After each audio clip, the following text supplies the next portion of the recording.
What is the actual cost of running an older car? Well, we had a survey up on this channel. We've also had some discussions in our forums. So I've just been able to collate all of that information and your responses and replies so that we can build up a picture of the cost involved in running an older car. It's a bit of a roller coaster when it comes to repair costs on older cars. Sometimes you go a whole year without any major expenses, and then another year comes along and you've got a few major expenses to deal with. That's something that came out in that survey that we did. Costs roughly fall into two categories: servicing and upkeep, the regular costs that you expect as a driver. So that would also include wear and tear items like your tyres, brakes and other components, as well as the usual service items. And repairs, that has a bearing on the overall running cost of a car, and hopefully you want to minimize the amount of repairs. So people have responded saying they've had engine problems, broken engines to deal with, quite an expensive one. Clutches, dual mass flywheels and suspension components are also quite common when it comes to repairing and running older cars. So regular servicing is one of the things that we can do to maintain the reliability on an older car and avoid those breakdowns. And cost varies considerably depending on what car you've got, whether you do the work yourself and where you live.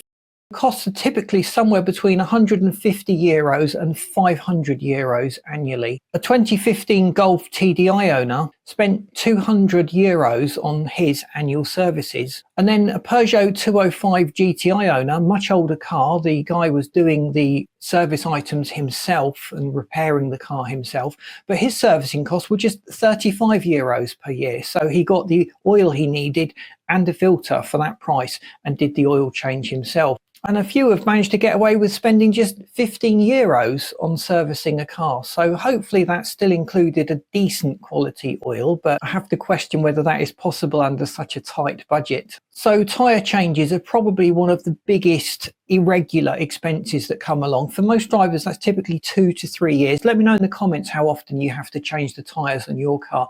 You'll find some compounds wear better and last much longer, and others just seem to chew up the tyre. And also, if you had a Quattro, a high-powered four-wheel drive vehicle, you'll probably find you get through tyres a lot more quickly than someone with a more modestly powered smaller car. But tyre costs vary a lot between different models, so €300 to €600. And fitting a set of 4 can easily add another €200 when it comes to balancing and wheel alignment and other costs that are incurred with fitting the tyre to your rim. So repairs, this is the unexpected. So buying a reliable car, you're going to minimize the amount of repairs needed. So most people will be thinking Japanese, Honda, Toyota. Some of the older German cars are also very, very reliable. Let me know in the comments what your thoughts are in terms of what would make a reliable car with very little additional costs. So just running through the costs, one Volkswagen Golf owner had to shell out €2,100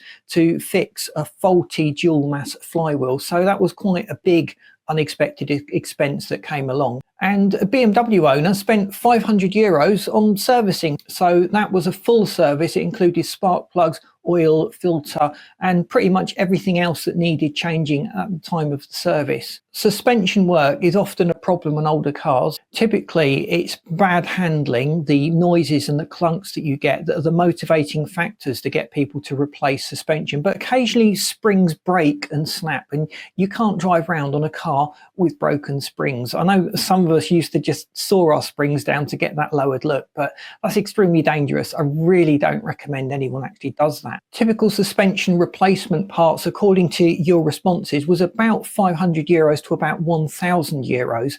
Now, with most of these repairs that we do on older cars, the cheap route is to go to a breaker's yard or a salvage yard and get used parts. So bear in mind that used parts may also be at the point where they're going to fail again. So you might want to weigh up what the component is that you're buying and whether that is likely to fail just after you've replaced it, in which case that would be a false economy.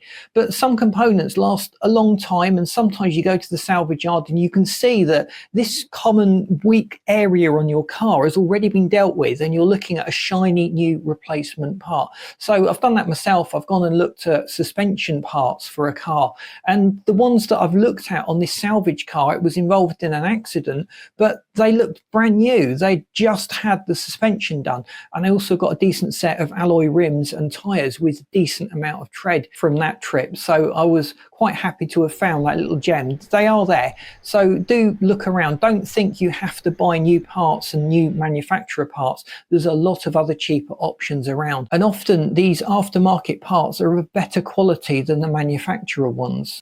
Other running costs, it was interesting to see what people counted as running costs, and we had one respondent from Bulgaria reporting that they had to shell out €45 on tolls, €75 on parking permits, and €100 on government taxes. Here in the UK, we've got car taxes to pay, so just to use the car on the road we have to pay a tax, and that's going up quite considerably. So there's another video that's gone out already discussing the changes that are going to be made in the UK to car tax, and some people are going to get a big shock when they get their tax bill in from April onwards. There are some costs that creep up that are just really expensive. So head gasket, if that goes, that's quite an expensive job to do. We had one Toyota Camry owner who was able to bypass it by leaving the coolant cap off to prevent the pressure building up in the system, which prevented the problems that they were having from this head gasket leak. So probably not a great fix, but it's one of those great little limp home things that work for a short period of time. If you've had any hacks like that, let us know in the comments what you've done to get away with shelling out a lot of money for a repair, or just to limp and get your car home. And then you've got the accidents that come along, but that can affect anything, not just an older car. And often it's cheaper to repair an older car than a newer one. You can get away with these salvage parts, and older cars are often easier to repair. They don't have all of the radar and the parking sensors and the cameras built into the components of modern cars. So that might be another saving when it comes to older cars. Should we actually repair an older car? Is it worth it? Thinking that the repair cost and the value of the car are the two factors, that's not strictly true. If you had a value of a car at say £2,000 and £2,000 worth of repair, you've got there a bill of about £4,000. So you've got there a budget of £4,000. So if you put that £2,000 into your car, it will go for considerable additional length of time, or we hope it will. If you buy another car for £2,000 or for £4,000, putting the repair cost into that, you may well get a car that goes on a little bit longer than your car. So we need to weigh this up, but in many cases it's actually cheaper to just repair the car that we know rather than buy someone else's problems. People often sell cars when there's lots of bills looming, and the unsuspecting purchaser of that car is just creating a problem for themselves financially in the future without even being aware of that trap that they are falling into. So don't just look at the value of the car and the cost of the repairs. Think about the alternatives. What can you buy for the money? If you can buy a car that's 2 or 3 years newer, you may well have 2 or 3 years more motoring. You are still going to hit some repair costs for that replacement car. And it's a car that you don't know. Check it over thoroughly when you buy it. I've done other videos that go into checking out cars when you buy them and things to look out for, so you can avoid those common pitfalls. Please boot the like button, that really does help us to get out there.